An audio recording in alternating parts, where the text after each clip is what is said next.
So let me ask you this then, like, let's get back to how you do your research. Like, how do you decide then? Like, how do you decide which games are worth, playing through and researching and then all that? Or how do you decide, like, which ones aren't, I should say? Oh, heck. Sometimes I get angry. Um, I I don't know if that's what I want to hear. Sometimes I get angry. Bye. yeah, I have, you can see research binders behind me right now. So 3 massive binders full of research for 1 article. And that one was, I'm working on an article about Japanese hand holding as a game mechanic. And so sometimes it's just listening to people have misconceptions about things that I know are understood differently in a different context. And so I come forward and say, in fact, I understand why you have that conception. I'm going to be a little bit corrective. Sometimes I love the object, but that's actually always the dangerous thing to research. Because as I always tell my students when they want to research something, I'm like, do you love the thing? And they're like, yeah. And I'm like, do you want to continue to love the thing? Because the moment you start researching it is the moment that you no longer continue loving the thing. Because the complexity comes out, right? Like you start seeing all the dirty underside of the thing. And so when I think about the Final Fantasy book, it was that. Some of it, when I think about why me and my co-editor, Carly Kosurik, started the book series, Influential Game Designers, it was a corrective. And we now have 3 books out under that. We got 3 more coming out soon. That game studies scholars tend to focus on players and text. And they don't, and by text, I mean the video game, right? So they focus on players and text, and they don't focus on the people who make it very often. And they just pretend that, well, they don't even pretend, they often say players are co-creators of the video game, right? Like to play a video game is to write the video game. And what we saw in that was this sort of effacement of experience design, that these people are working in teams and that they have this vision. And if you think about what a game designer does, they translate experiences into systems. And the act of play translates systems back into experiences. And hopefully the design is good enough that the intended experience and the lived experience are close. And so that was it was a gentle corrective of like, you can't ignore these people. They are creators, and they're conscientious, collaborative, complicated creators. And that there is no playing the game to write your own text without them first doing the framework for you. So like you mentioned you're writing a book on Final Fantasy VII. Yes. Let's go there. Where did that start? What was the driving force behind that? Like, was it the remake or was it the cultural impact of Final Fantasy VII? No, it was a personal impact. Final Fantasy VII remains my favorite game ever. I still vividly remember the living room I lived in as I played that for hours and hours and hours upon end when it first came out. Was that your first RPG? No, not at all. Not at all. I was in my 20s and hunkering in to play Final Fantasy VII. And I can go into many reasons why I love that game and still hold it up as a game that we should be paying attention to. And so for years, I had been presenting at conferences, and Final Fantasy VII was an easy touch point. Like it's so long and so rich that when I needed an example of something, and I'm like, and in Final Fantasy VII, which my colleagues always make fun of me about, but whatever. And so when Mark Wolf approached me about writing for his book series, Landmark Video Games, and I don't know if you've read any of those. They have one on Doom, one on Myst, one on Silent Hill. They have other ones as well, Tempest. I said, yeah, so long as I can write on Final Fantasy VII.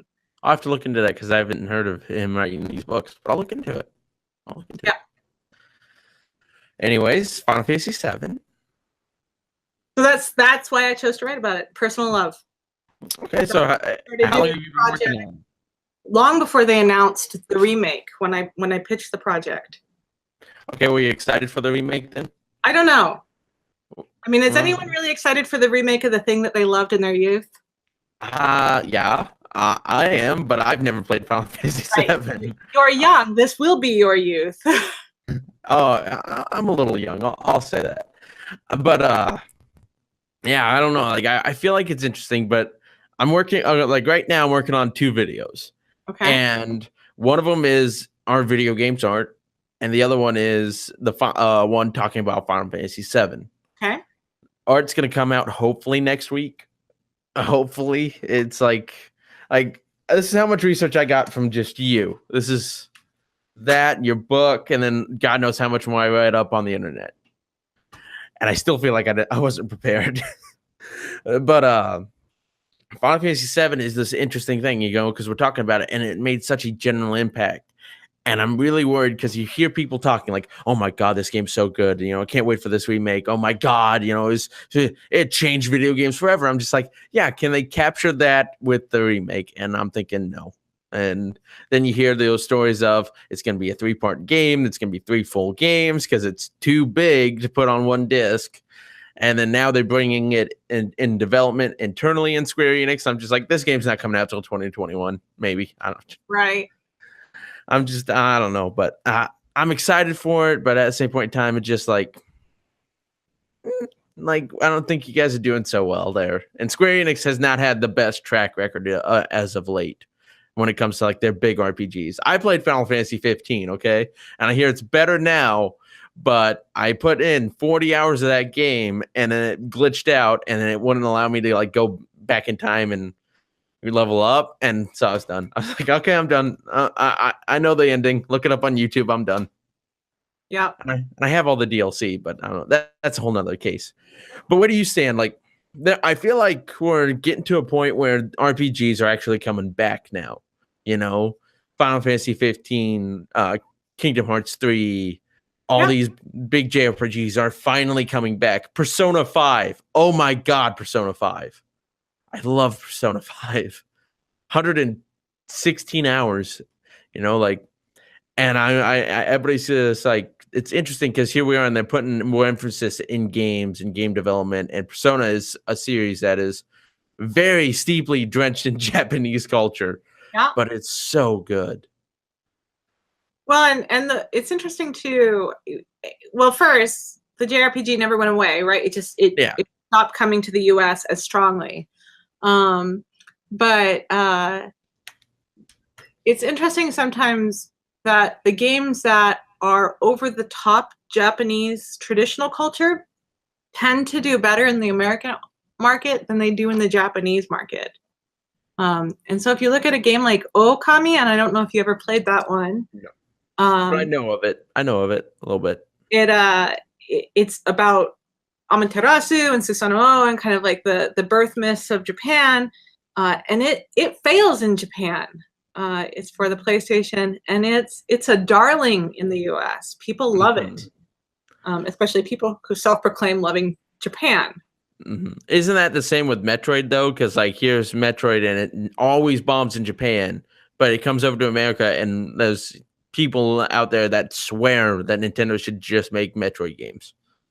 And I can honestly say Metroid on the NES is one of my favorite games of all time, just because like I'm looking at it as a historical aspect, and at a historical aspect, there's if you put yourself back in that time, that was the first basically open world game that had amazing atmosphere and music and challenging gameplay, and it was amazing what they did with that at that time. And it sucks that then it went to Game Boy, and then it finally came back with Super Metroid, and I love Super Metroid, like Castlevania 79 a little bit, right?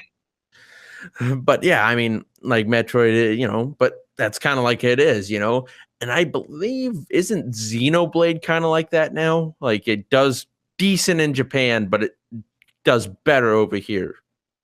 Well, it also depends on how we're counting decent, right? So Japan's youth population is a fraction of what it used to be, right? And so there's sales for these longer games. These longer games are typically played by people in their early 20s, because this is when people have the free time to hunker in and play their Skyrim. I don't know about that. I'm in my early 20s. I don't have that kind of time. My backlog's 6 miles long. right? So it's when they have free time to do things like the massive sprawling narratives that they can balance this in their brain, that they are not competing with their children for their television, blah, blah, blah, right? So imagine this magic world that you're currently residing in. Okay. And so Japan, numbers wise, actually, population wise, does not have as many of that population anymore. The birth rate in Japan is inverted. Mm-hmm. And by that, I mean, it's in steep decline. They're not even replacing their population with birth rate. Yeah. And so when you compare that with the US, which has growing birth rates or growing populations, not necessarily based on birth rate, sometimes the market comparison is not as strong. But I hear you with this sense of these markets run so differently. Japan had a freak out a number of years ago. Inafune declared that the Japan market was dead, very famously at a Tokyo Game Show, which I enjoyed thoroughly. And it didn't make sense. I think what he was reacting to is through the 80s and early 90s, there was no meaningful competition to the Japanese game market. Yeah. And now there's significant competition, not just to the Japanese game market, but to the console market, right? So Steam is undermining traditional console distribution. And so the fact that consoles can still release and still release well, like the Switch is doing as well as it is. That's amazing. Right. You gotta look at it from that, because let's be honest, besides if you take Zelda and Mario out of the Switch's first year, I don't think we'd be talking about it the way we were. And those are both definitely Wii U games that were just, we're just gonna hold those back. Well, with the Switch, right? Like, so this is Nintendo's strategy all the time, is to take their old technology, adapt it a little bit, and upgrade it a tiny bit. So yes, it is a Wii U game, in that the Switch is kind of a Wii U plus platform, in the same way that the Wii U was Nintendo DS plus platform, right? So you can kind of go back in that way. They were both always intended for the Switch, that they were co-developed for the Switch. And Nintendo is one of the few console developers that has always been very smart about maintaining some of its own IP for console launch. Whereas Microsoft has always had to partner for their console launch. And that's a hilarious process. I don't know how much you know about partnering for pre-launch game development. Can't be easy. It's the most ridiculous thing I've ever heard of in my entire life, right? Like, I was talking to a developer once who got a contract to do a pre-launch development for Microsoft. And they started developing under how they understood the specs were going to be running. And then Microsoft said, oh, we're going to radically change the input devices, right? Because they were imagining, do you remember when they released the, crap, why am I blanking on the name of them? The stupid wand? PlayStation Move? Wii? The Microsoft version of it. Kinect. And so they were about to launch the Kinect, but at no time did they ever describe like the bar, the sensory input. Like, they didn't say that it was going to use the body as an input. They were like, we're going to revolutionize input. So you have to design this game for revolutionary input. And this developer I was talking to was like, well, what is that? And they're like, we can't tell you, NDA. Oh, Jesus. And so, like, oftentimes when we look at launch titles, we're like, what the fuck were they thinking, right? Like, they weren't thinking anything, that they were desperately in the dark the whole time as well, right? And there are obvious exceptions to this, right? Bungie had a ridiculously successful launch with the original Microsoft. But part of that is that Halo had to teach people the controller for like this new massive controller system. And so they had to have the controller in hand in order to design a game that used every button of the controller. That was their imperative. So then you look at Nintendo. Would we be talking about the Switch without Zelda or Mario?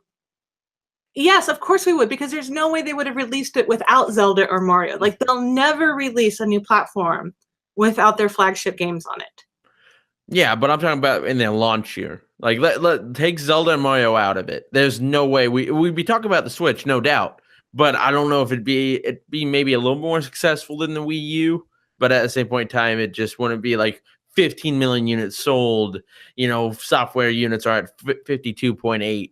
it's ridiculous how much better this system has done in the last year or 10 months than the Wii U did in 5 years. Yeah, 10 years.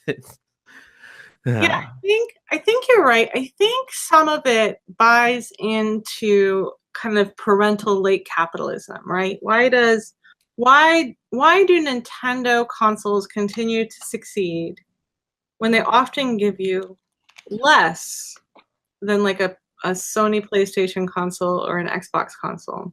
Or even Steam, right? They often give you less than these things. And they succeed because Nintendo has turned itself into the console of children and mothers. Yeah, and nostalgia of people like me. And nostalgia marketing, right? I got my Switch right here. No, it's tremendous nostalgia marketing. But ultimately, I decided to buy a Switch almost immediately because I have 2 children at home. Mm-hmm. And it wasn't Zelda or Mario that was our first game. It was Splatoon and ARMS. Really? Because those are the ones that all the kids were talking about, right? So when 9-year-olds get together to talk, it's Splatoon and ARMS. Not Mario. You didn't like, okay, in all your studies, you weren't like, no, you're gonna play the good games. Here's Zelda. Here's Mario. I give my children the freedom because that's always the danger of having a mom who knows too much about this, is I can become overbearing easily. Oh, I want, if I ever have kids, which I don't know, I'm gonna start them out on the NES. They're gonna beat Mega Man before, like OG Mega Man, before they can get anything else. Then you gotta go through Zelda. And I'm not, no guides, no internet. You're gonna play it the old way. Like a level system. I will enjoy reading your memoir of how that goes. But this is stupid. They throw the controller down. Hey, you come back here. This has historical relevance. It's interesting. I talk about this a lot with people, that video games, when you talk about nostalgia marketing, right? Or when you talk about why certain media continue on that they do, some of it is that parents want to provide for their children the same experience that they had when they were children, right? And so what books do my children read at certain points? They were the same books that I read at that age, right? What movies do we watch? I'm like, you're going to freaking watch Goonies whether you want to or not, because I watched Goonies when I was your age, right? Commando. And so when you think about, and board games too, right? Like, how do we start off with board games? We start off with Candyland, because I have this distinct memory of starting off with Candyland, and we move through to Parcheesi or whatever the board game is, right? And of course, we're having a board game renaissance, so we also play other things, but we're still playing the games of my childhood or my husband's childhood. That gets trickier with video games, right? Mm-hmm. For exactly what you were kind of talking about, that the technology starts feeling dated and old. Sometimes it's hard to get a hold of the games or a hold of the technology unless you're getting a port of it somehow. But then is it the same experience if you're not having to like deal with the cramp of like the Atari controller in this thing that's just driving you crazy? And so we want to pass on this nostalgia to our children, and we want to relive it ourselves, right? Like, I sat down and rewatched the Goonies. Likewise, I have an NES at home, and we do play these old games. Mm-hmm. But they feel dated in video games in a way that they don't in movies and TV and books. Right. Yeah, and it's sad, but I always say, if you like, I've talked to people about retro games, and people are like, I only play the new stuff. I don't want to play anything old. But I'm just like, to play an old game, I have to put my mind in that time. You know what I mean? And be like, this was as good as it got, and that was it. That, Mega Man, one of my all-time favorite games. I played that game probably at least 1,000 times, and I've only had it for like 3 years. Because didn't get an NES till like 3 years. That's a whole nother story. But like, I still love that game and I enjoy that game. And there's times where I'm just like, I'm not in the mood for an 8-bit graphics. I want to see this giant, open, sprawling, beautiful world. Mm-hmm. And that's so. I played the newest Assassin's Creed or Horizon. Or sometimes I want to play a Indiana Jones-esque story, Uncharted. Well, that kind of goes back to your early question about, am I excited about Final Fantasy VII? Jury's still out, but do I understand why they're remaking it? If you can't get other people to go back and play these old games because they refuse to play retro games, but the story still holds, should you remake it? Yeah, I can see it. I think Final Fantasy VII is either gonna sink or float or sink, or fly or die, because it's either gonna be like, oh my god, this is just like how everybody always says when a remake comes out. This is how I remember the graphics looking. This is how I remember the story. And if they capture that, they're golden. But if they can't, and it only takes that one instance where it's completely radically different, and somebody's like, okay, I'm done. Yeah. But that's for the replayers, not for the new people. Yeah, the new people are going to play through it all they want, and that's the best part about putting in a new game. But at the same point in time, we're at a point where people don't finish games. People don't, put a lot of time into games. They want to sit down, play a couple of rounds, and be done. That's why multiplayer is so popular anymore, because you can come home, put in your Battlefront 2 or whatever, play a couple of rounds, and you're done for the day. Or Todd Howard. Who's Todd Howard? Todd Howard, maker of Skyrim, maker of massive, sprawling, crazy. Okay, I got you now. For a while. Yeah, Skyrim's amazing. I played. I don't want to admit how many hours I put in that game. You probably could not surprise me on this one, right? Or you have World of Warcraft, where people reorganize their life around that thing. That's ridiculous. I have a friend who's been playing WoW for over 10 years. I'm just like, get a life. Because I'm not a PC guy. I'm not dedicated to any console. But I'm not a massive online multiplayer guy. I've played it. There's a few instances when I do it, but I'm just like, I want to sit down on that couch behind me, boot up on my giant TV, and just sink into my couch and play. Yep. That's how I am, and that's how I'm always going to be. There are a few exceptions, like Friday the 13th, and I kind of got into Black Ops Zombies a little bit, but then that was it. I'm not gonna go. I'm not that guy. But people do that. I have a friend who's like, okay, every Thursday I'm playing WoW for 6 hours because we're gonna go do a dungeon or whatever. And I'm just like, you guys are nuts. Yep. I don't know. So what else are you working on now? Let's get kind of back to that. You're working on a book. You guys, so the influential game designer series is still going on. Yeah. What else is you guys working on? You guys working on Tom Howard then, or? So I have an author right now for the influential game design series writing about Todd Howard. I have another person writing about Gary Gygax, and another person writing about Kojima. Okay. What about Amy Hennig? Not yet. So I do not solicit them. People come to me as the book series editor and say, I want to write about this person. Okay. And so far we have, of course, the book on Miyamoto, but also Jane Jensen, who's freaking amazing, and Brenda Laurel, who's just this luminary in the field. So we have, like I said, 3 books out already in that series, 3 coming out soon. I had a lot of articles. We just got a book chapter.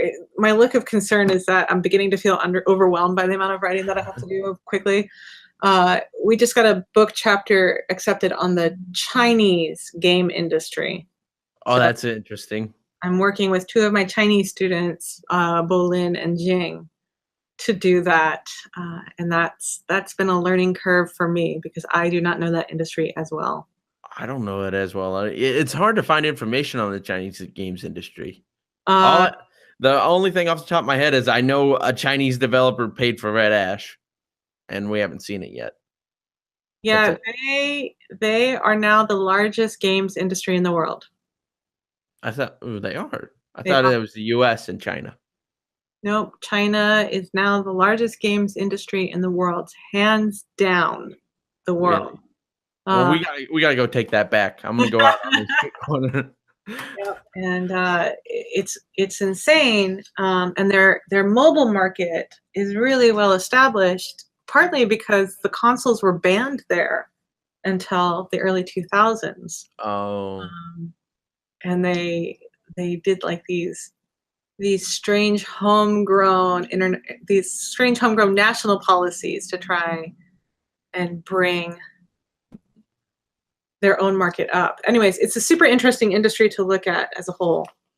Well, that's something. How much like handheld market is interesting in the United States because it does well, like the 3DS and all that. And it's sad to say the Vita didn't do so hot, but I love my Vita.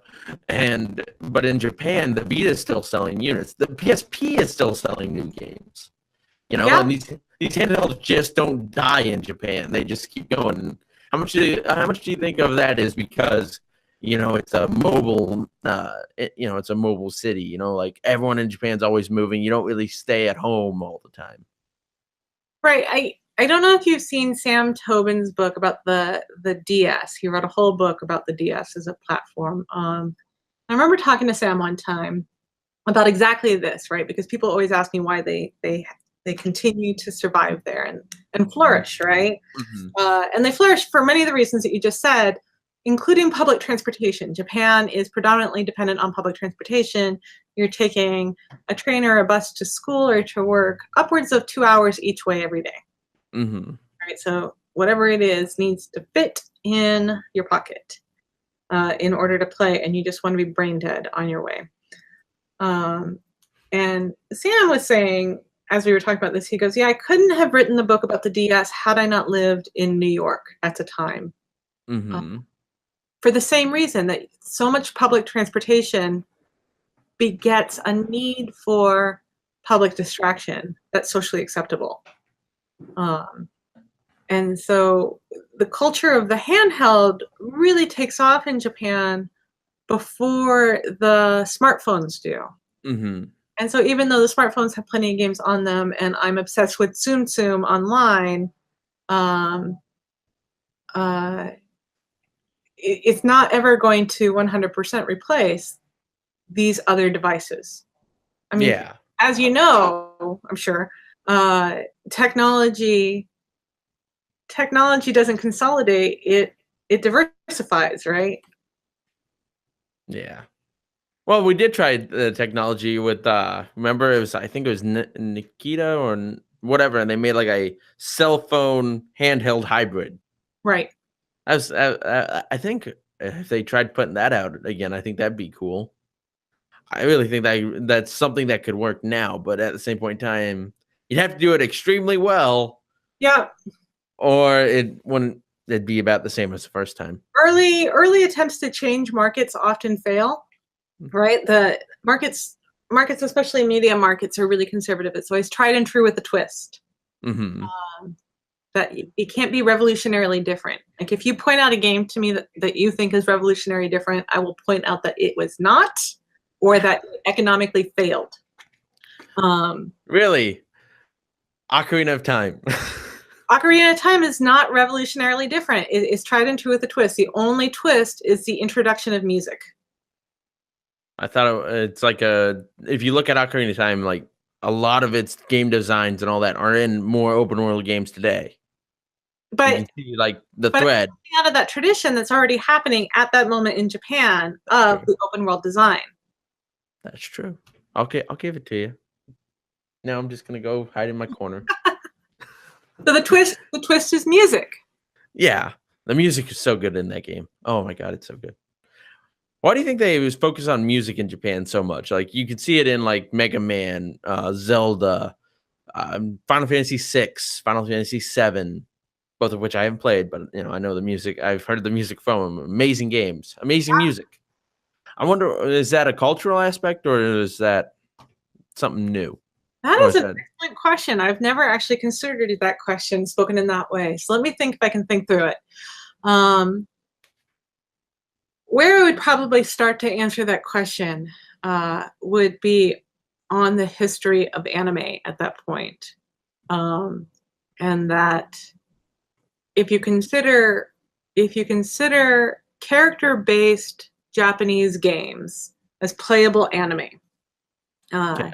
Then you can probably borrow from that sort of culture of anime having high production value because they have high economic value.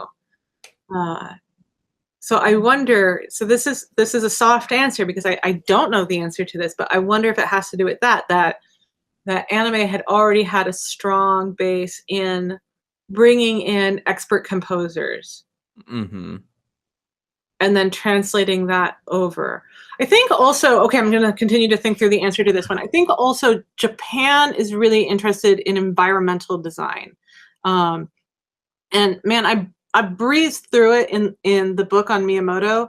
But when you think through the aesthetics of Shintoism, Shintoism is not just the veneration of nature. That's there. It's also the aestheticization of nature. And so you get Japanese gardens as highly aesthetic forms, and you get music and wind chimes as aestheticizing environments. And so I wonder how much of the question that you're asking is about the environment having to present strong aesthetic form for the experience. And I'll bet you it has something closely tied to that.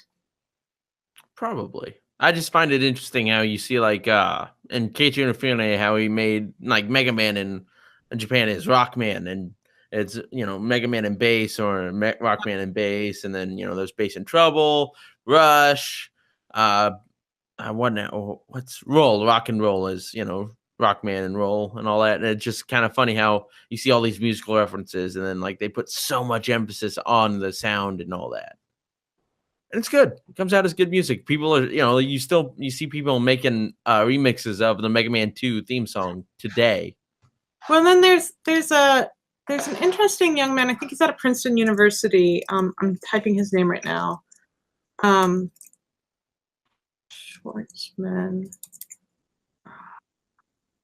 Nintendo Music. Come on. Why am I blanking on? There's a book out of Bloomsbury. Nintendo Music.